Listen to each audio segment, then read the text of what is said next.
Imagine you're walking through the world, and the sky blackens around you. You start hearing voices scream in the distance.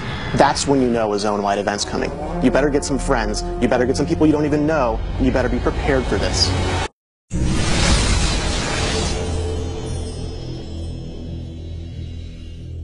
One of the most exciting things about Rift is that in addition to all of the static content that people are used to from other games, there's new types of things to do no matter where you go. Whenever you talk about dynamic content, you're talking about individual events that happen throughout the world, but everybody's waiting for that one that ties the entire world together.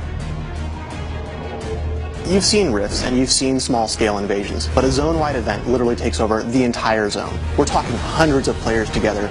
And then we have hundreds of NPCs and tons of rifts open. I mean, just the whole sky goes crazy. I mean, just all hell breaks loose. So it is very important for us to listen to our players, and we absolutely do. People said, we'd really love an open grouping system so we can get together in these raids a lot quicker. And that's exactly what we did. When you finally, you reach the biggest things in the game, you see a Colossi, you're not going to think this is a solo encounter, this is something I can do alone. You're going to want to run back down, you're going to want to grab everybody you can, you're all going to want to jump on that thing together. You've hit cap, you've done tons of rifts, you've seen the mechanics of them evolve over time, you've fought back 1,000 invasions and killed every foothold you can see on the map. So what do you do now?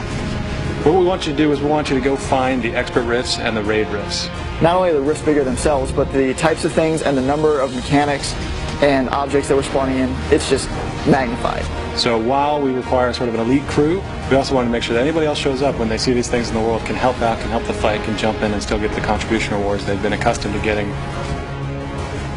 Our reward system is based on performance, it's based on effort, it's a forgiving system meant to reward you for playing, but not to punish you for being outside of the radius when the event completes or dying because you're the first to try to tank and nobody's healing you. The best reward you get out of our dynamic content is the player focus. And this is essentially an item which has this number of slots associated with it, and you're going to be able to get essences from doing planar content. They can power up abilities you already have or give you new abilities.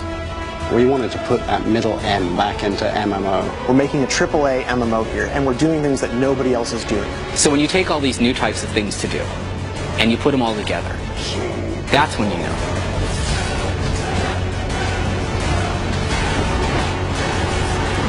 This is Rift.